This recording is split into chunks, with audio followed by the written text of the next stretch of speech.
Good morning. We gather together.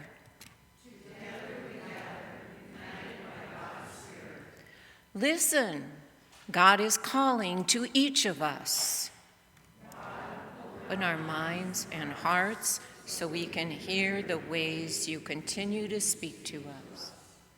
Welcome to Spirit of Peace, where no matter who you are or where you are on life's journey, you are welcome here. We're so glad you're all here today, and a special welcome to our guests. If you're new to us today, would you just be willing to raise your hand so we can greet you? Thank you for coming. Lots of newcomers. For those of you watching online, I encourage you to like our Facebook page and subscribe to our YouTube account. Whether you're here or in person or watching virtually, you are all an important part of the Spirit of Peace community. And so we have some announcements this morning. There will be an estate planning event on Thursday, September 30 at 7 p.m. If you've already signed up for that, thank you. And if not, or if you want more information, please look at our most recent Peace Notes email from last week. This is an opportunity just for you to have information about how you want your estate to be planned. We had a worship planning meeting several months ago, at which time many great ideas were shared and some have been incorporated in our worship already. Well, we're having another one on August 25th, Wednesday of this week at 7 p.m. via Zoom. And you can see the link for that on the most recent Peace Notes. And I just want to say thank you to Pastor Charles for inviting our input into what happens in worship. I think that says a lot about him in that he's open to our ideas. Thank you. After church today, there will be a brief and informal meeting to discuss the possibility of moving a pipe organ to Spirit of Peace. That sounds like a pipe dream, but it might be a possibility. So if you want to learn more and share your ideas and opinions, please attend. We really want this to be an experience where everyone has the information and that your ideas are appreciated. So we'll meet here in the sanctuary after church. If you want to grab a quick cup of coffee and bring that with you, that would be fine. And speaking of coffee, thank you to Jody and Kim, who have generously opened the kitchen and have some snacks and beverages for us following worship today. We have a long history at Spirit of Peace of passing the peace. And this week I've been thinking about what does that mean? You know how that happens in church. You do the same thing over and over. And then sometimes it's good to just step back and wonder, so why do we do that? And I think it means that we extend a heartfelt intent to people around us, whether that's love, whether that's for good health, whether that's for peace. So now I invite you here in person to remain seated still and wave to the people around you, extending those good intentions.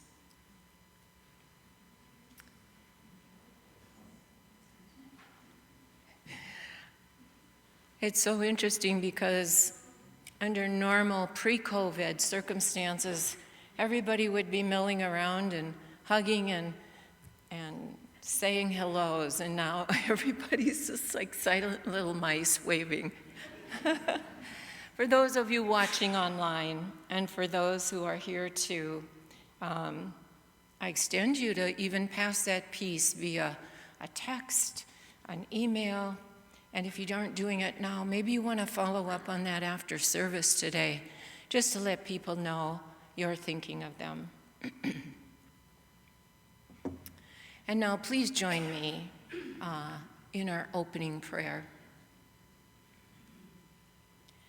God, may the voice of your Spirit inspire our feet to move forward. Amen. And now please join together for our opening hymn, number 15, My Heart is Overflowing, verses 1 and 5.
Mona, have to say, it's your reflection on what does the passing of the peace mean. It made me think, does anyone know how they passed the peace in the early days of the Christian church? Well, the modern version is shaking hands. Of course, we don't do that during COVID, but they'd kiss one another. Talk about a super spreader event. If there are any children here who'd like to come forward, you're welcome. And any children who's watching at home, gather around the screen.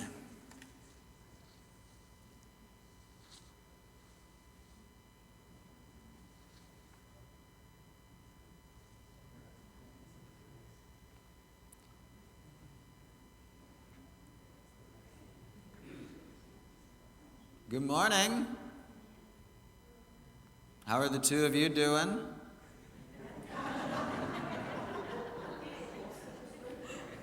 Okay.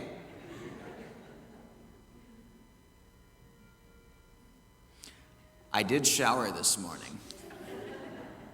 But if you want social distancing, all right. You two doing all right today? Okay. So, yesterday it was beautiful, and I was able to go out for a walk. Real good walk. You want to guess how far I went? How far did I go?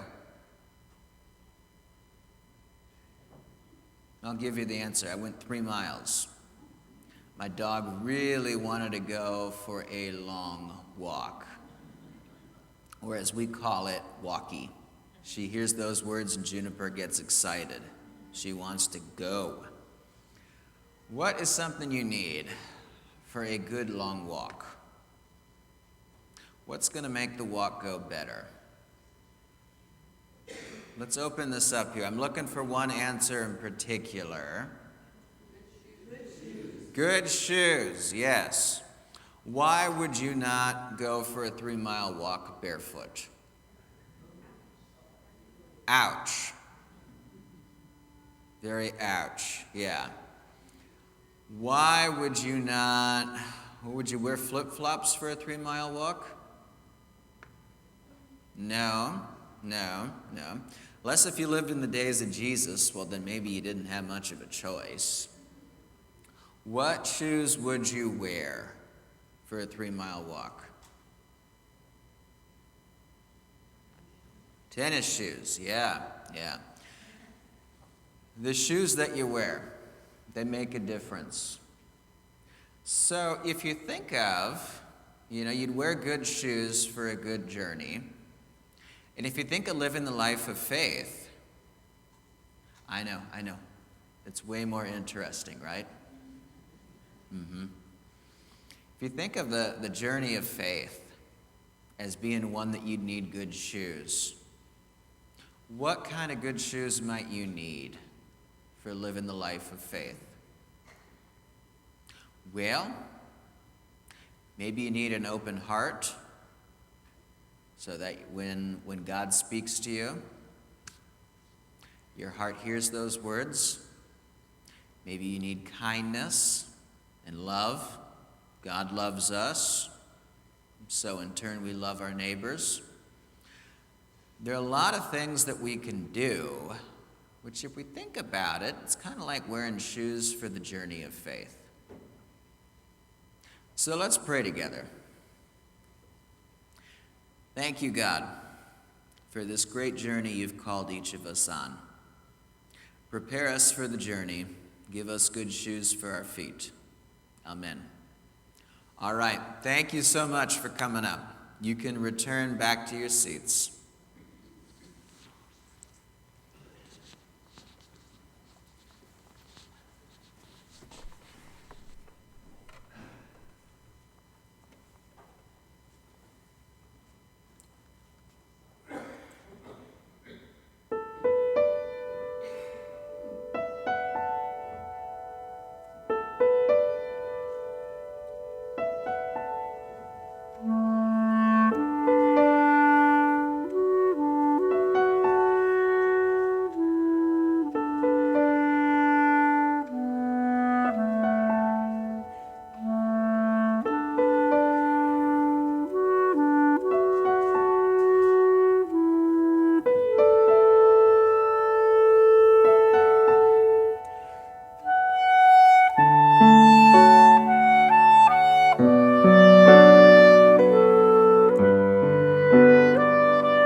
Thank you, Dan.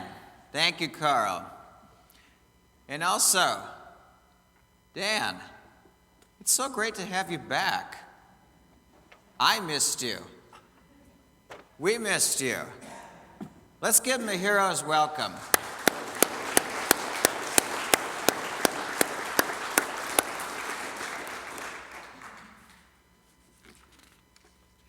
Scripture reading for today comes from the book of Ephesians, chapter 6, verses 10 through 20. Finally, be strong in the Lord and in the strength of their power. Put on the whole armor of God, so that you may be able to stand against the wiles of the devil.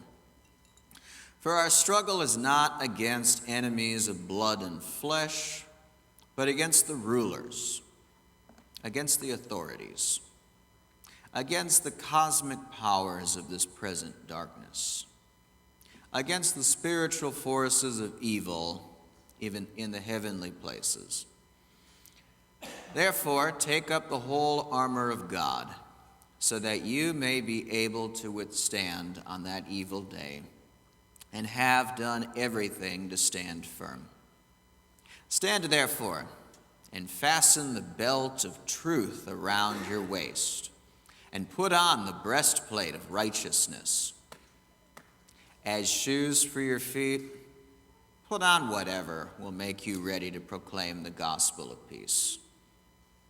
With all these, take the shield of faith, with which you will be able to quench all the flaming arrows of the evil one. Take the helmet of salvation and the sword of the Spirit, which is the word of God. Pray in the Spirit at all times in every prayer and supplication. To that end, keep alert and always persevere in supplication for all the saints. Pray also for me, so that when I speak, a message may be given to me to make known with boldness the mystery of the gospel, for which I am an ambassador in change. Pray that I may declare it boldly, as I must speak. The word of God written for the people of God. Here ends the reading of Scripture. Amen. I invite you to pray with me. Put good shoes on our feet, God, so we can walk the path you've called for us to go on. Amen.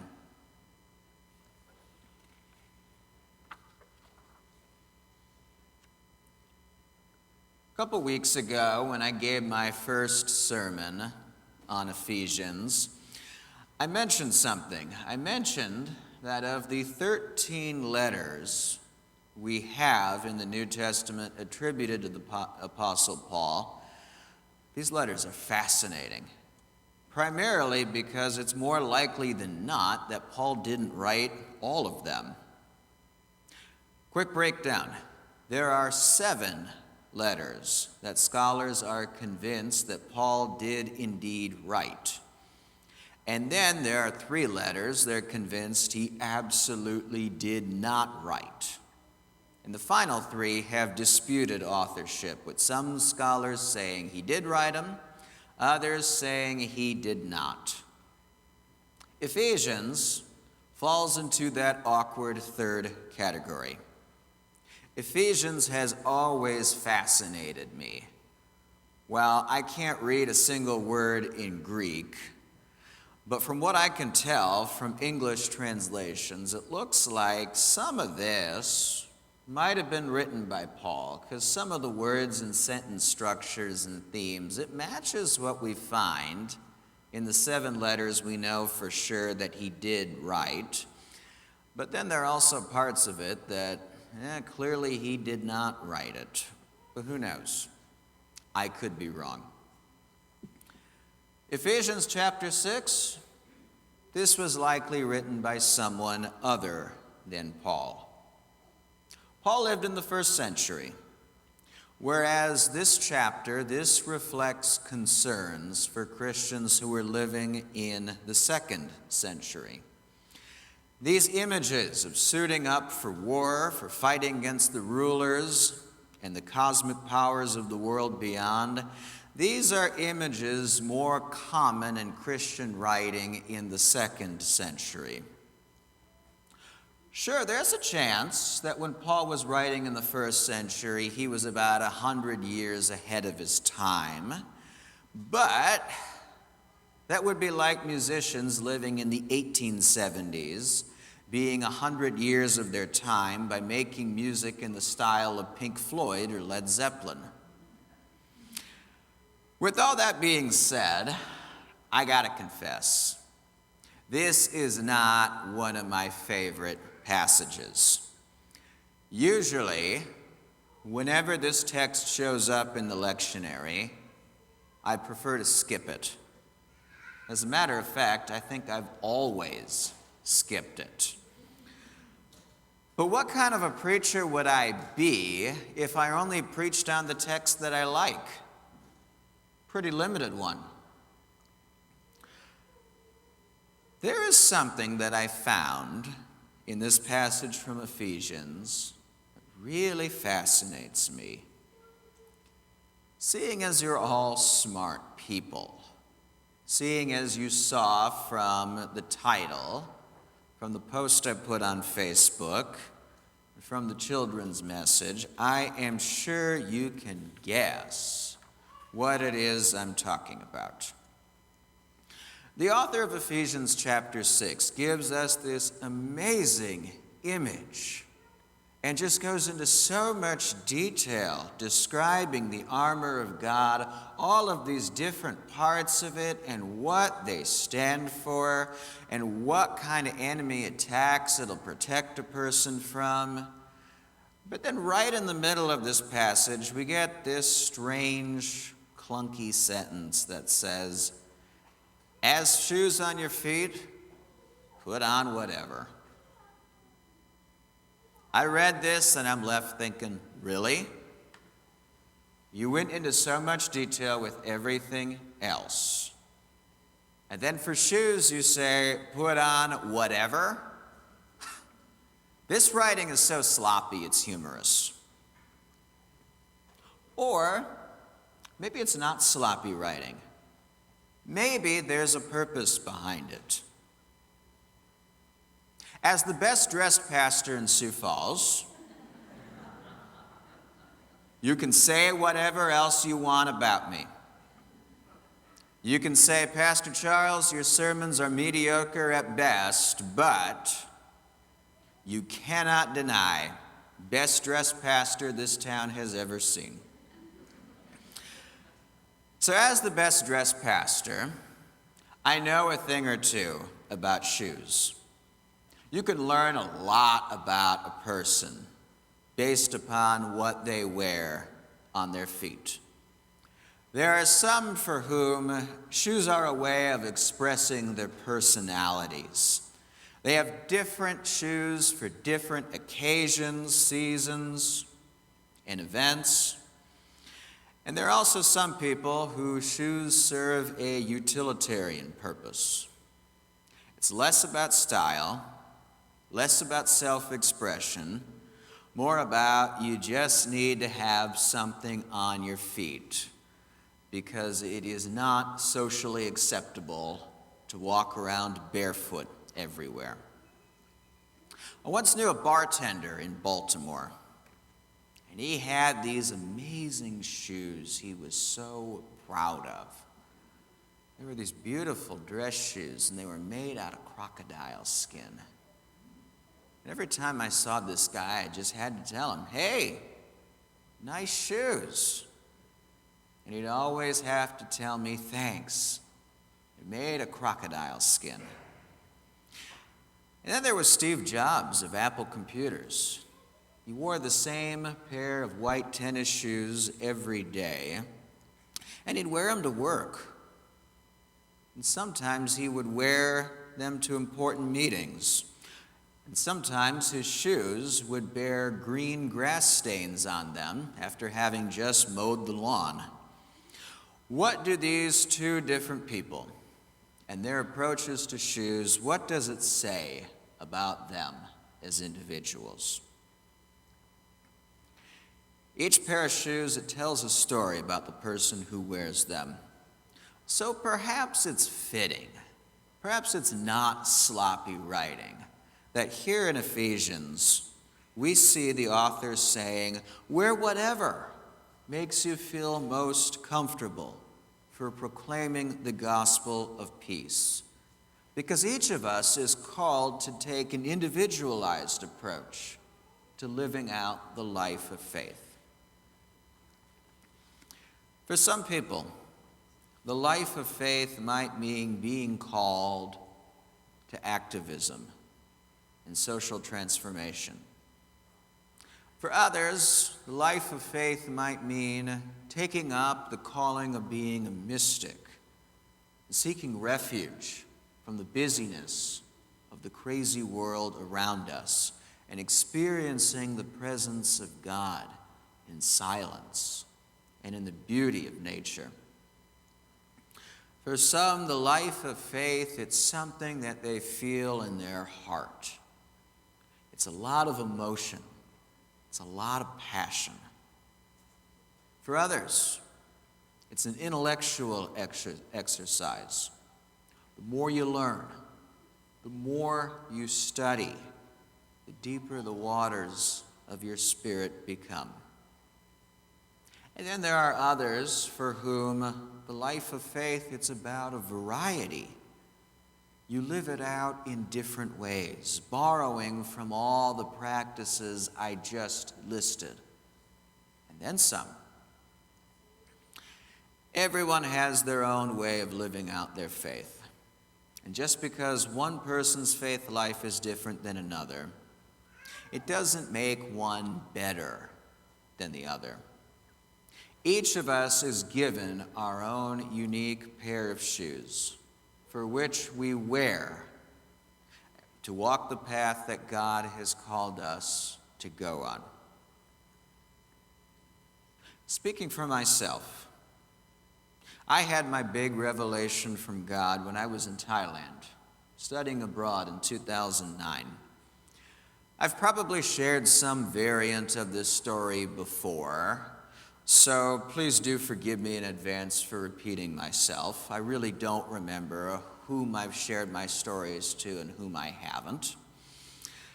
While in Thailand, I had an internship teaching art in a juvenile prison.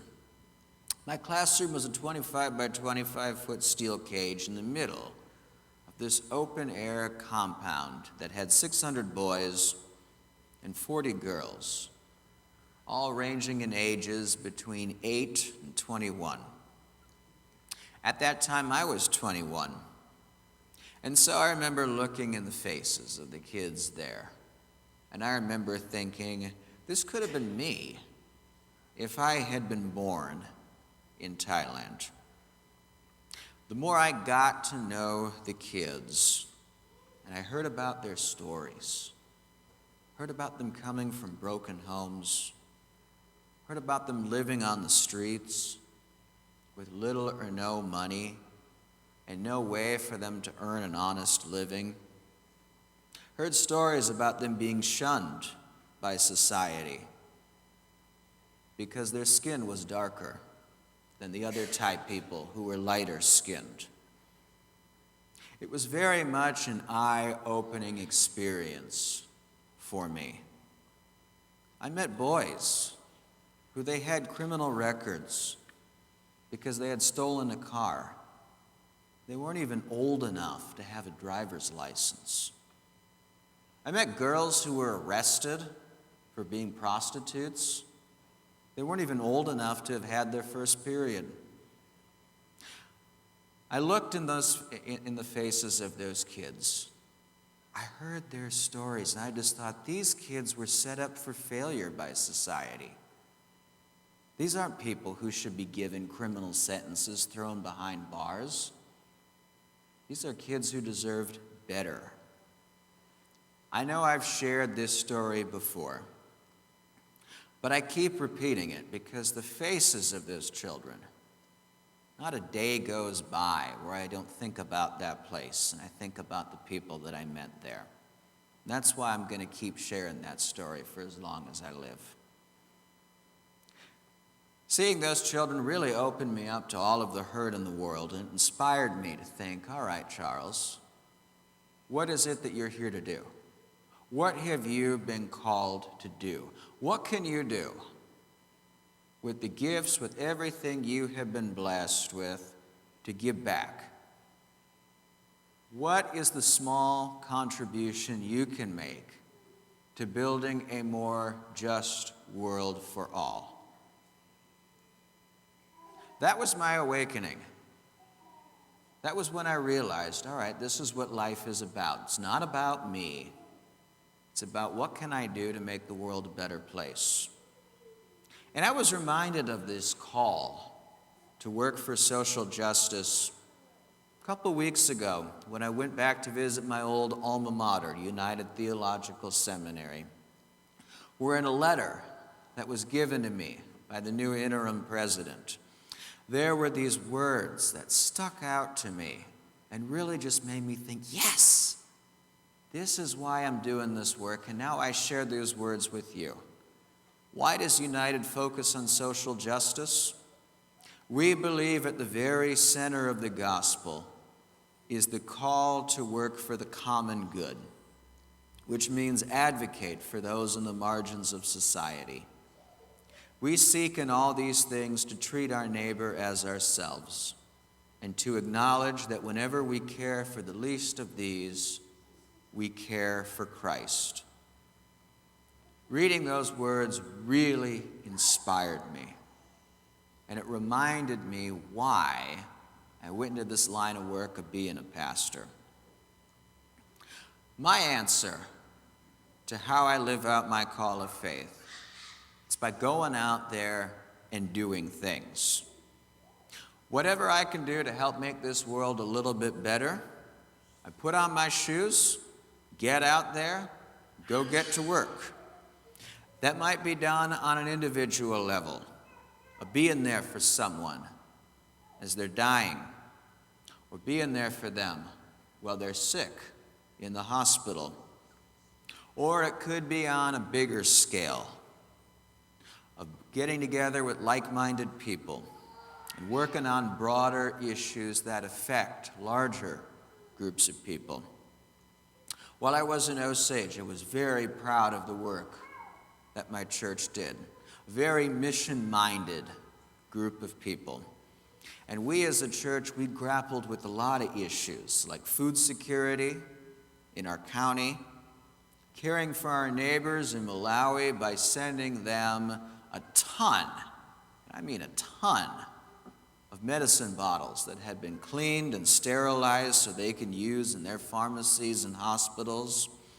And that despite being a small rural church in a town of only 3,500 people, we gave away over $20,000 every year in benevolence that went to seminary scholarships, aid for refugees resettling in the United States, disaster relief, and more.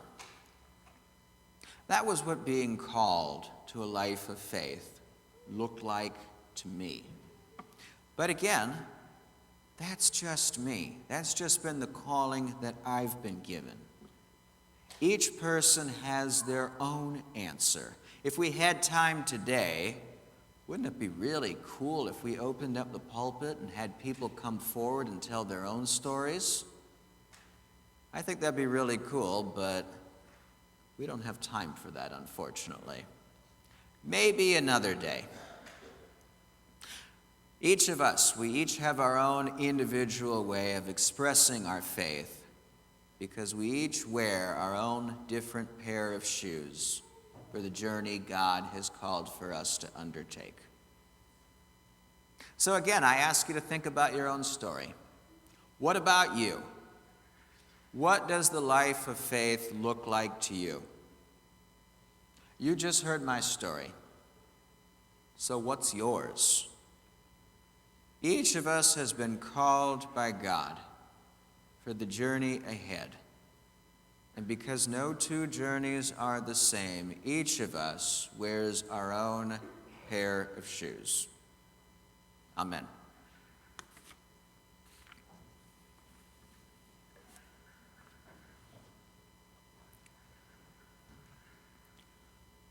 We come to the part of our service now. We lift up our prayers of joys and concerns. There are a few that I would like to share first, and then I'm going to open them up to all of you. It's Todd Ellertson, passed away. Todd was the brother of Kim Hayes and uncle to Megan Peterson.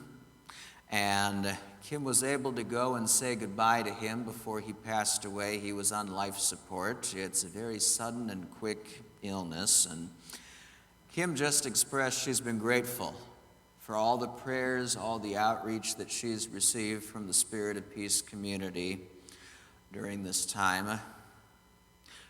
Heard from Beth Olson right before the service that her brother, Paul Burgers, has been diagnosed with prostate cancer. Jay and Catherine shared with me for the tens of thousands of Afghans fearing their lives, their safety, and their future, including our family members, Waslat, Sai Fulaka, and baby Amelia, Malia, Javed, and Tabassum. I hope I pronounced those right. I think I'd like to also add to that too, it's especially all the women. Hearing stories of what's going on in Kabul of women who are hiding their university degrees.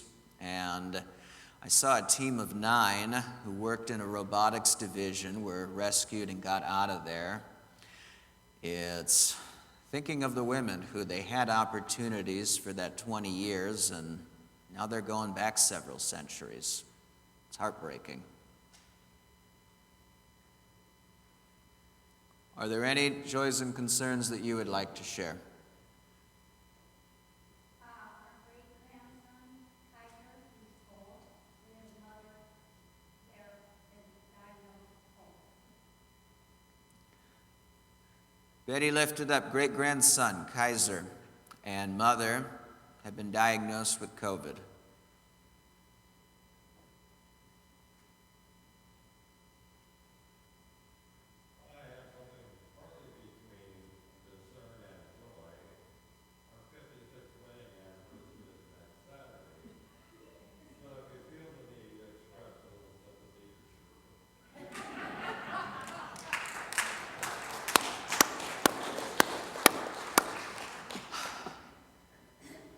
Joy for Ron,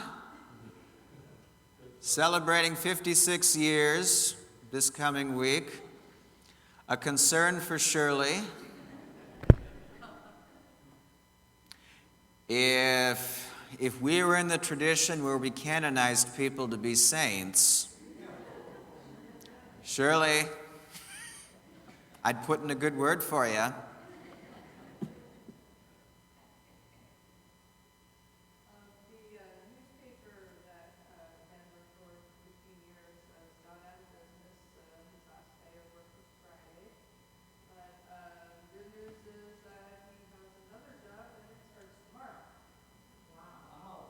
Wow.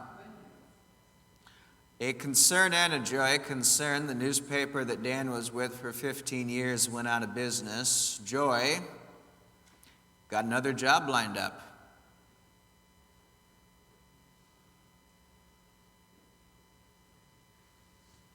Prayers for the people in Haiti, and also prayers for students and teachers starting up a new school year.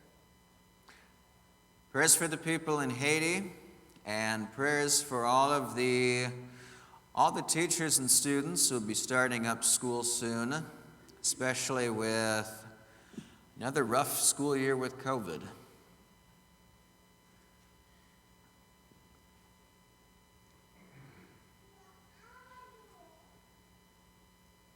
If there are no further prayers, let's take a moment for silent prayer.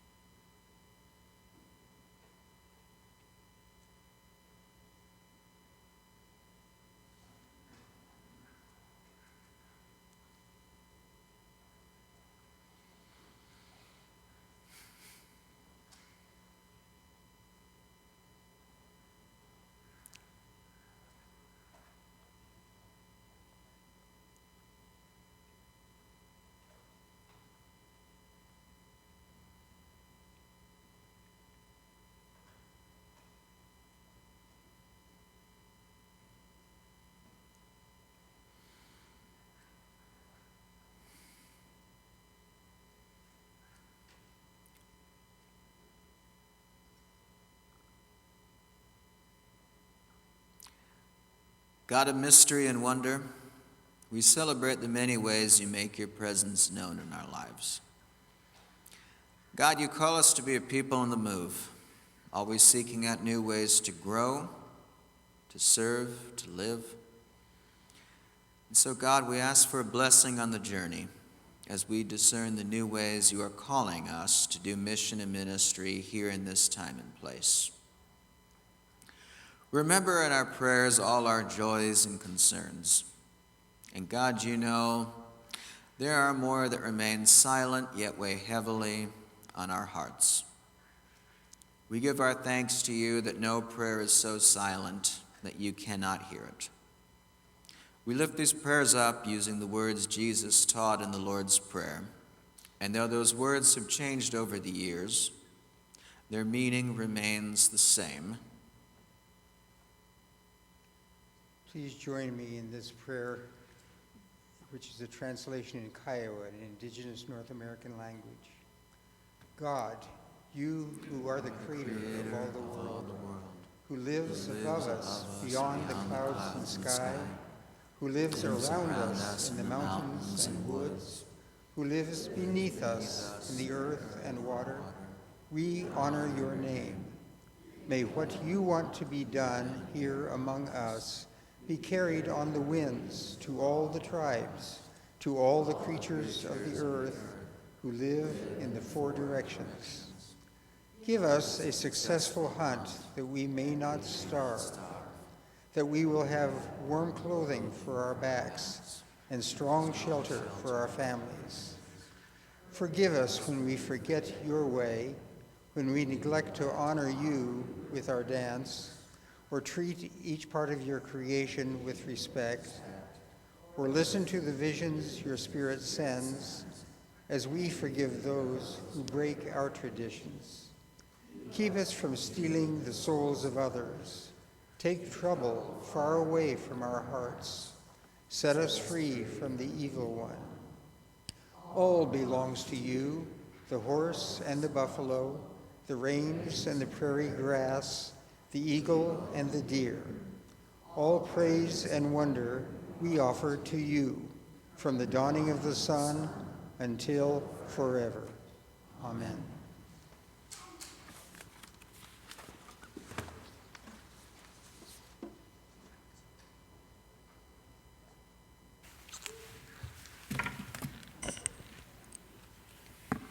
It is now time for the offering. The work we all do together represents the work of the church. And so each of us is called to give in support of our mission and ministry.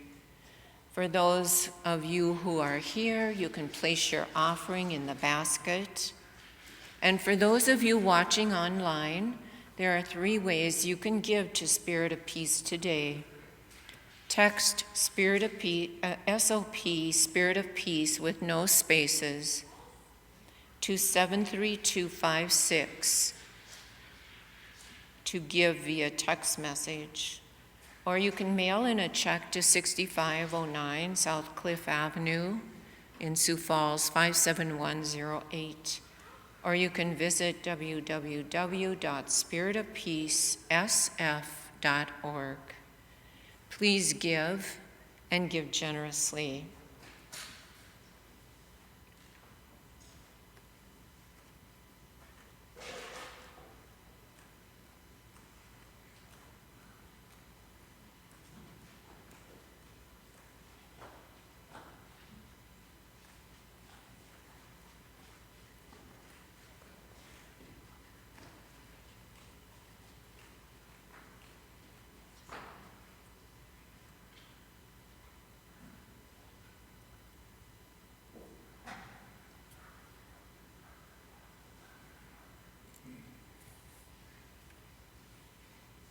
And now I invite you to pray with me. God, we give our thanks for the gifts offered up this morning. May these gifts go to furthering our mission and ministry, to strengthening our church, and to spreading love and justice to all our neighbors, both near and far. God, we dedicate these gifts to you. Amen. And now please join together in our closing hymn, which is number 551 in your hymnal, Be Now My Vision.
Big thank you to everyone who helped to make this service possible. Worship leader, Mona, thank you. Dan and Carl, thank you. Our awesome AV crew, Kim, Abby, Heather, Ben, Walt, thank you. Our greeters, Rob and Andy, thank you. Leanne, thank you. Jody, Kim, thank you so much for helping with fellowship time following. For all of you who are here, thank you. For all of you watching at home, thank you. Head, heart in your chest, and shoes on your feet. Worship has ended, and now the service begins. With God's help, we will go out and serve. Amen.